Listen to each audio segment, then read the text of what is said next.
Welcome back, everyone. In today's episode, we are stepping into something that modern Christianity often softens, but scripture never does, and that is covenant. I prefaced this a little bit in the previous episode, and in this episode, we're going to explore what it meant in the ancient Hebrew world to cut a covenant, why blood was central to that process, and how understanding this changes the way we read the entire Bible, especially when it comes to Messiah and the new covenant, because covenant was never casual. It was life for life. And that reality should shape the way we see and understand obedience, identity, and relationship with the Father today. When we read the word covenant in our English Bibles, we often think of something like a serious promise or commitment. In ancient times, a covenant was not just a spoken promise or a handshake. Throughout the Hebrew scriptures, the phrase isn't make a covenant, it is cut a covenant. The act itself involved blood. Animals were sacrificed, divided, and the covenanting parties would pass between the pieces. It was a visible, embodied declaration that said, if I break this covenant, may what happened to these animals happen to me.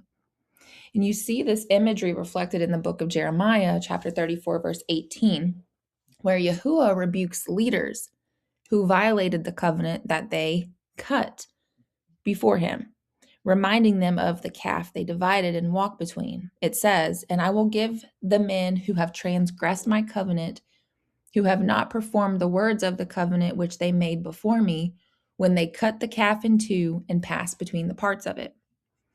This is why covenant in scripture always carries weight. It wasn't casual, it wasn't emotional, it was not based on feelings, it was binding. It created legal relationship. It established identity, it defined loyalty, it determined inheritance, and blood was central to that because in the biblical worldview, blood represents life. To shed blood in covenant making or covenant cutting was to say, my life is now bound to this oath. This covenant cutting ceremony and process, it sounds very strange to us today. But in ancient Hebraic culture, this was not strange. It was not unusual. It was completely normal. Life, society, and family were structured around these binding agreements. It was how relationships were formalized, how promises were guaranteed, and how loyalty was ensured. I mean, think about it. Communities back then didn't have police departments, courts. Well, they had courts, but not in the Roman sense that we have it today. They didn't have courts of law like that. They didn't have attorneys or bureaucracies to enforce every promise. Your word alone wasn't enough. Words could be forgotten or broken. So this act of cutting a covenant was a way to make a promise visible, tangible, and binding, literally in the highest sense. It said cutting a covenant was like one saying, this is not just what I say, it's what my life is now pledged to. So covenants were taken with the utmost seriousness. And this is important to really stress because this is the biblical worldview of what covenant meant and why it was so serious. Because the animals were cut, the parties walked between the pieces, and the imagery was clear. Breaking the covenant would invoke a serious consequence. Everyone involved understood exactly what was at stake: life, honor, and relationship. Even kings, tribal leaders, and families practiced this. Covenant was the social, legal, and spiritual glue that held communities together. And it was a binding agreement between the Most High and people. Now, the question that we can ask ourselves is, why does this feel so foreign to us and so far removed from us today? Well, the answer is Western culture has been shaped by Roman legalism and modern contractual thinking. Today, a contract is a piece of paper signed in ink on a dotted line. A promise might be verbal, sometimes even symbolic, and it's often backed by signatures, notaries, courts, and lawyers, not life and blood. This is why, in understanding and studying the Bible, you really do have to understand the culture of the people at that time. Because in Hebraic culture, unlike, us today, cutting a covenant wasn't negotiable. It wasn't symbolic in the casual sense that we might assume or carry out today. In Hebraic culture, it was a matter of life and death, literally and figuratively.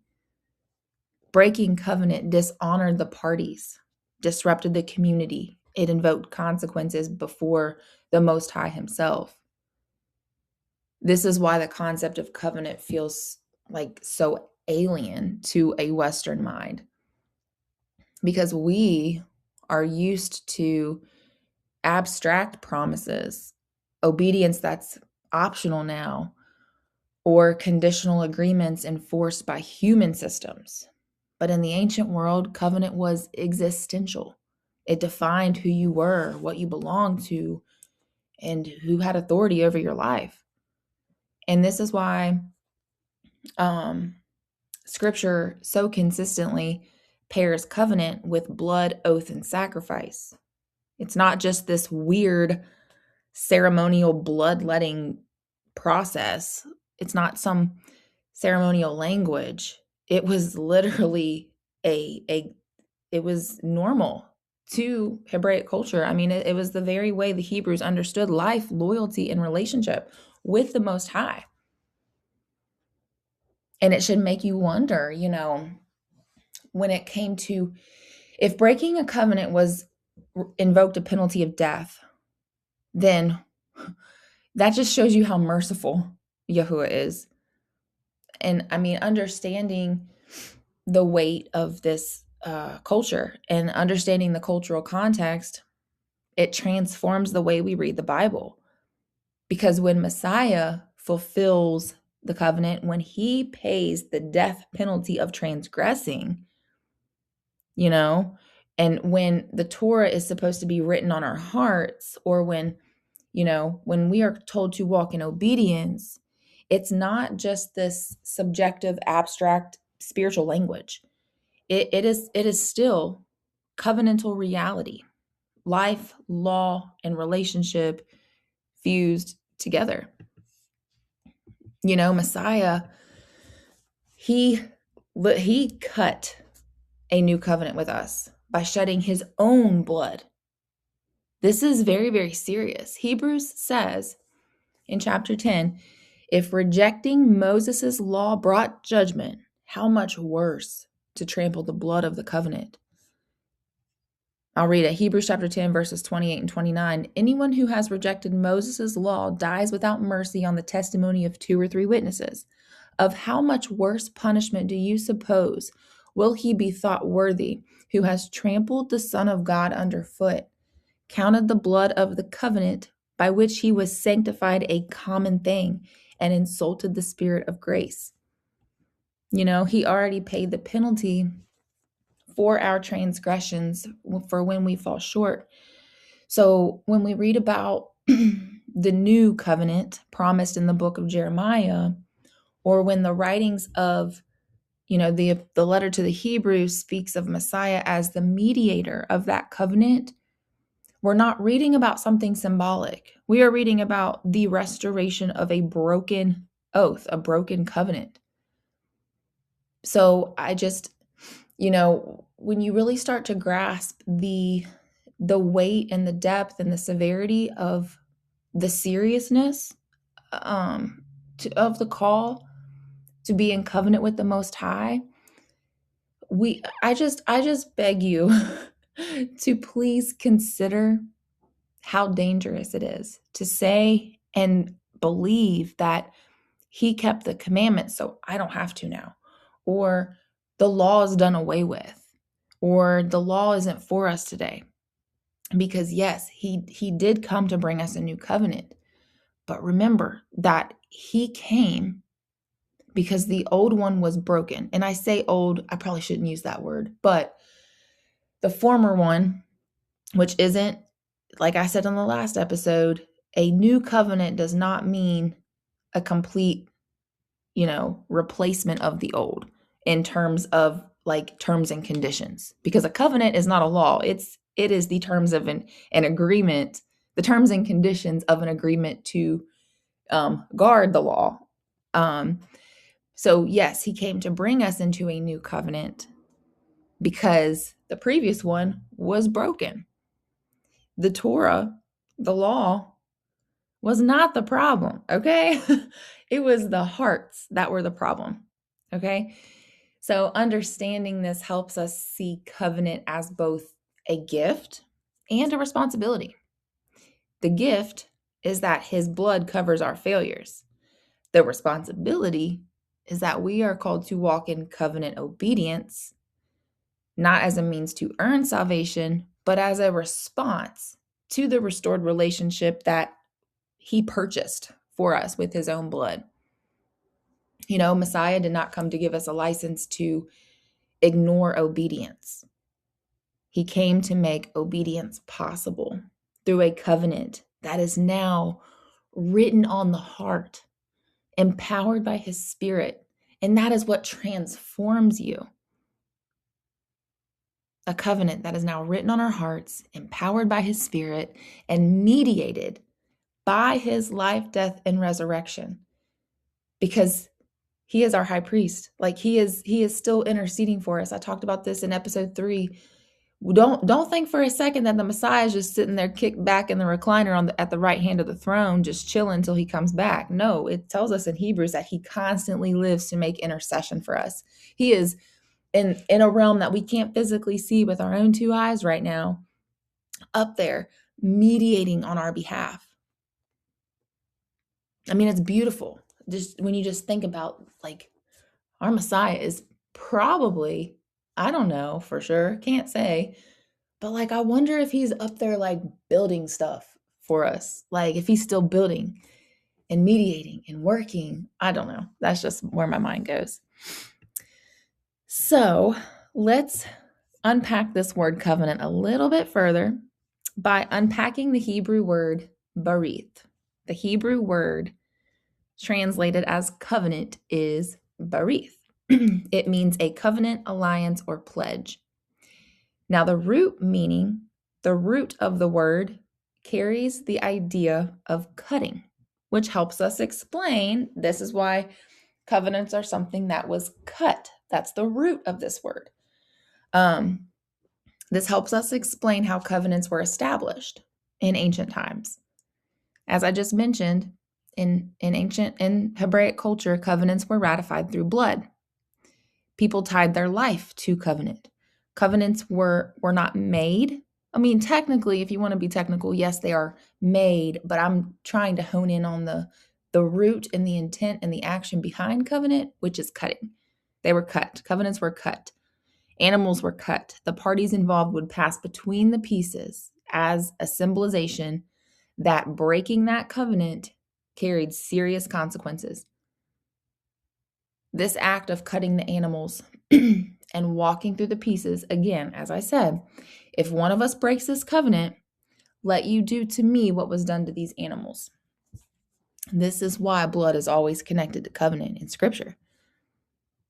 And this is why, I mean, for heaven's sake, Messiah he said, this is the blood of the new covenant. Like, you got to understand, just that alone illustrates the weight of, like, and it validates the the ancient covenant cutting process, right? Everything's intentional in Scripture. Nothing is random. But yeah, this is why sacrifice plays such a central role in understanding the Bible. Understanding covenant is just that serious, and it's important because that was the price our Messiah paid to restore the house of Israel and Judah to covenant. That is the price he paid that made it possible for Yah to fulfill his promise to Abraham, which we'll get into that later. He made it possible for those of the nations to be grafted into the house, and it's just like, the more I talk about it, the more I'm like, wow, like, I mean, and please understand, you guys, I don't say these things because I want to bash my brothers and sisters. I don't want to bash the pastors. It doesn't bring me joy to say this. But I look back on all of my years in the church, and never once did I ever hear about covenant. Nobody ever broke this down to me, which, granted, nobody has to, because scripture tells us we only have one teacher, right? But I'm just, I understand now how big of a problem that this has become. The fact that the majority of the believing world, our Christian brothers and sisters, don't know what covenant is. And I just want to stand in the gap and help fix the problem, So, using the word barith, it's made up of the Hebrew letters Bet, Resh, Yod, and Tav. Hebrew is written from right to left. The reason why I like to take a lot of time discussing the original words used in scripture, especially the Hebrew words, is because Hebrew is a root-oriented language. That means that pretty much every Hebrew word is derived. If it's not a root word, it's derived from a root word, and that root word is the foundation to other Hebrew words. So the root word indicates the intention of the word being used, which is really cool because it just helps bring scripture to life, but it also helps, clarify more understanding. But the definition of barith is, and this is where we get the English word covenant. Barith is a covenant, alliance, or pledge between men, or between Elohim, God, and man. We get this definition because of its Hebrew meaning. Okay, so let's go through the letters. The word Beit means house, family, or in, like in the house, in the family. Resh means head, first, or top. Yod means hand. And Tav means mark, sign, or covenant. So the word barith, the Hebrew word barith, means the head of the house whose hand is on the covenant. That is the pictographical, is that a word? The pictograph, explanation. Like I've said, Hebrew is a language that tells stories and paints pictures. That's the beauty of learning Hebrew, is that the words are so much deeper than just letters that produce a sound. The word covenant in Hebrew is a picture of the head of the house whose hand is on the covenant. And this will mean a lot more when we walk through the furniture and pieces of the tabernacle, especially when we get into the Ark of the Covenant. Oh, it's also fascinating. But this is this is why I have to take my time and go through these things, because it's just, you physically cannot cover it all in one podcast episode. And my goal has been, and it will continue to be, like, breaking things down, like I to the micro level. Like, I want to keep digging and digging and digging. And, I want to help others do that too. Like, I want to, I don't know, like, I want to share. This brings me so much joy to share because it's helped me grow. It's helped build my faith. And it's like, the more I learn, becomes like literal fuel for the fire in my heart that's shut up in my bones and won't leave me alone, as Jeremiah said, to keep going and like keep studying more, because it's like, it's really, when Proverbs tells us to seek his word like hidden treasure, like, it ain't no joke. Like, it really is. Like, you uncover like one little treasure nugget, and it's like it's worth more than all the money in the world. Anyway, okay. So yeah, so that's really the purpose of what I wanted to share in this episode. I'm trying to keep these a little bit shorter because I know that in some of the episodes ahead, they are going to be pretty lengthy. So I just wanted to keep these short and sweet because I wanted to just really break down the beauty of this word covenant. And, I thought this would be a good way to continue talking about the Father's covenant and the different covenants in Scripture. So in this episode, we've seen that covenant is far, far more than a promise or a guideline. It is a binding, blood-ratified oath established by the Father, can be established by men, between men as well. But specifically when it comes to Yahuwah, it's established by the Father, mediated through Messiah, and restored through his sacrifice. It is serious, it carries consequences, and it is the framework through which Yahuwah calls his people to obedience, identity, and purpose. Like I said, these are all tied into what covenant reality and status is all about. And our Messiah did not come to abolish that. He did not come to abolish the Father's covenant. He came to restore and renew something that had been broken and in need of redemption, to make it possible for us to walk in relationship with the Father as his treasured, set apart people. Because like he said, I am the door. No one comes to the Father except through me. And understanding this is essential because the journey of covenant, if you say yes to salvation, covenant is not optional. And salvation alone is only the invitation. So in the next episode, we will go back to the very beginning, to Eden, and trace the first steps of covenant, the original call to obedience, and the way humanity was created to walk in partnership with Yahuwah. So until next time, take care, and Yah bless you.